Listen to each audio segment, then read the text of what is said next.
Bongo Larry by Daniel Pinkwater.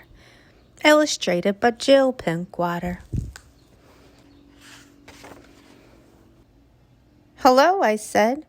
"This is Martin Frobisher, owner of the Hotel Larry." "Hello," a voice said. "This is the police." "What is wrong?" I asked. "We have your bear. He was making a disturbance with some other bears." "He is not my bear. He is my friend. My hotel, the Hotel Larry, is named after him. He was playing a drum in the public park at night," the policeman said. I heard Larry's voice saying, "Not a drum. They are bongos. I was playing bongos, man." "We have your bear," said the policeman. "I will be right there," I said.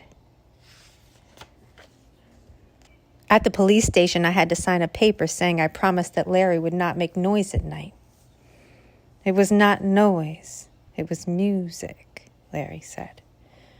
"Who were the bears he was with, and where are they?" I asked the policeman.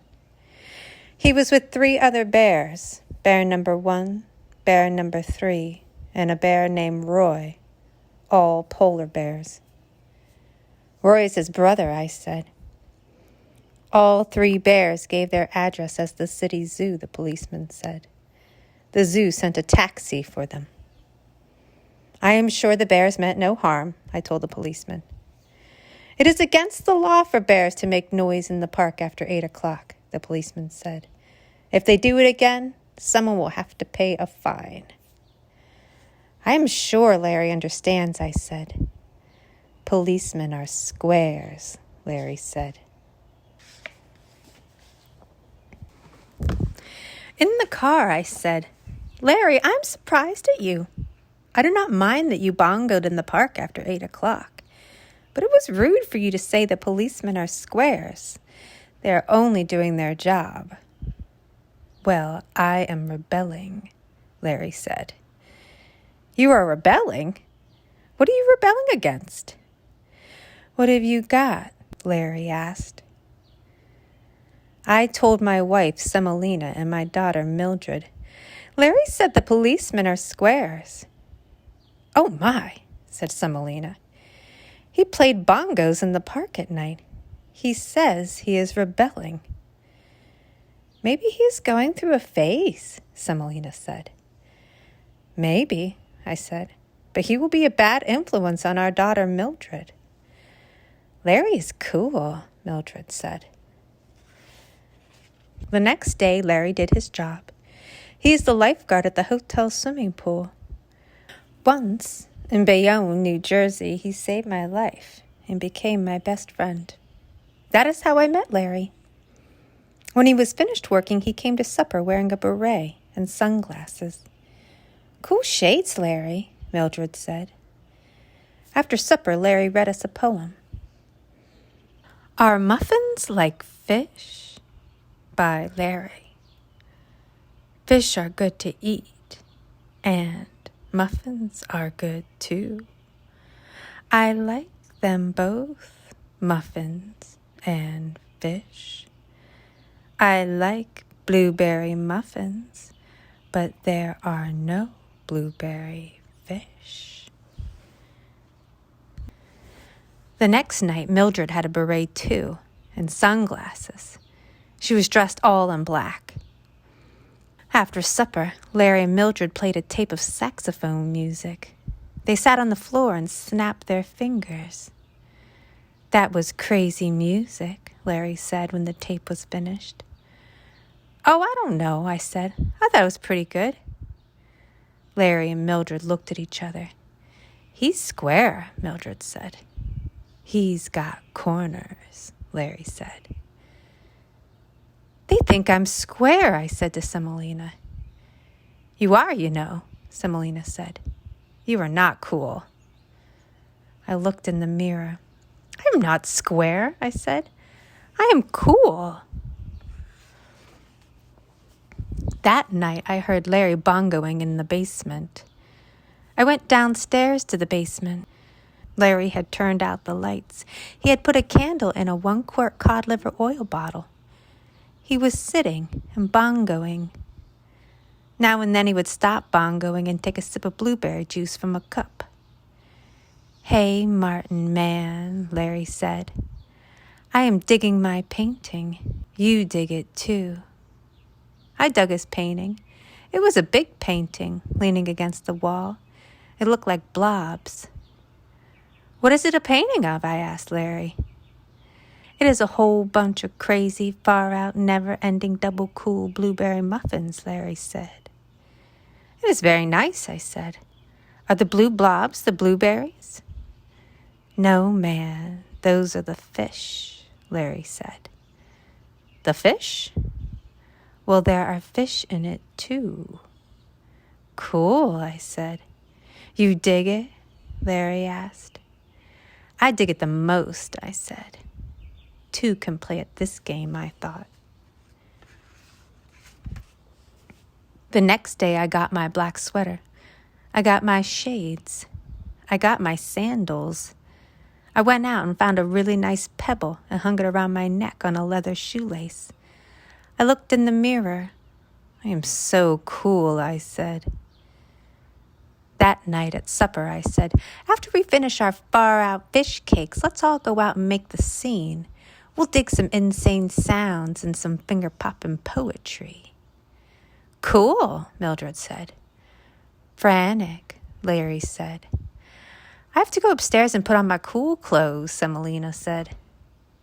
When Semolina came downstairs, she looked far out. "You are the coolest," I said.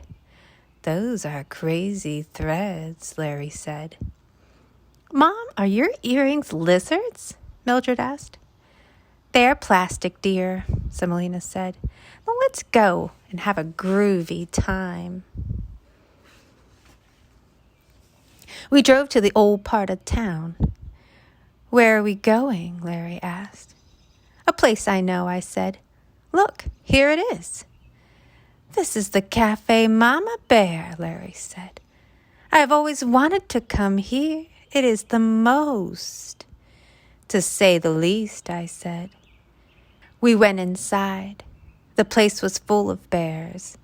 There were beat bears, bent bears, banjo bears, bongo bears, buddy bears, baby bears, bald bears, barking bears, bawling bears, bearded bears, busy bears, barefoot bears, and also honey bears, hairy bears, grizzly bears, growly bears, and bears of every description. "Wow," Larry said. "Look at all the bears." "Hey, Larry Bear," a bear said. "Roy Bear," Larry said. "Look, my brother is here." Bear number 1 and bear number 3 were there too. They each held up 2 claws and said, "Peace, man." We sat down at the table with Roy and bear number 1 and bear number 3. A waitress bear brought us cups of hot blueberry juice. Larry was excited. "This is the craziest," he said. "Shh," Roy said. "In a minute, Big Bear is going to lay some sweet sounds on us." "Big Bear?" Larry asked. "Big Bear is here? Big Bear, the ever-loving, double-clutching, non-stop, groovy king of cool is here? Right here?" "Yep, Brother Bear," Roy said, "and there he is." There was a little platform in the corner, and onto it stepped the biggest polar bear in the world. "Cool cubs and cubbies, Big Bear loves you," Big Bear said. All the bears snapped their claws to show they love Big Bear too. "Now Big Bear is going to lay some sweet sounds on you, right from his big bear heart." Snap, snap, snap, snap, snap went the bears. "But Big Bear needs a bongo cub to make frantic rhythms," Big Bear said. "And I understand that one of the great bongo bears of all time is with us tonight. So come up here, Larry, you bongoing crazy man." "Me? He wants me? Big Bear wants me to play bongos?" Get up there, Larry, Roy said. Me? Yes, you. Play bongos? Right now? I'm gonna faint. No, you're not. Play bongos for Big Bear? Snap, snap, snap, snap, snap. Larry climbed up on the little stage. He sat on the little stool and bent over his bongos. He raised one paw and watched Big Bear. Big Bear nodded his head to Larry. Larry began to bongo and Big Bear began to sing. I am a big old polar bear. I come from where it's cold and wet. I am a big old polar bear. I come from where it's cold and wet. If they had pizza where I come from, I'd be living up there yet. Larry bongoed softly when Big Bear sang the words and bongoed loudly in between the words. The bears snapped their claws. I'm a great big polar bear. I like to sleep out on the ice. I am a great big polar bear. I like to sleep out on the ice. Roll in the water, catch yourself a fish. There's nothing quite so nice. Larry did some fast bongoing at the end of this one. The bears liked it. I like to float near the bottom, and I like to float on top. I like to float near the bottom of the water, yes, and I like to float on top. I like to bob up and down, oh yes, like I'm never gonna stop. Then Larry joined in and sang with Big Bear. Give this bear a muffin and he will always be your friend. Listen to me. Give this bear a great big blueberry muffin, and he will always be your very best friend. Just hand over that muffin, Mama, and I will love you to the very end. Big Bear gave Larry a big bear hug, and all the bears snapped their claws. Big Bear, Larry Bear, they shouted. Then Larry put on his beret and we all walked to the car. Larry smiled quietly all the way back to the hotel. Did you have a nice time at the cafe, Mama Bear? I asked Larry. It was cool, Larry said.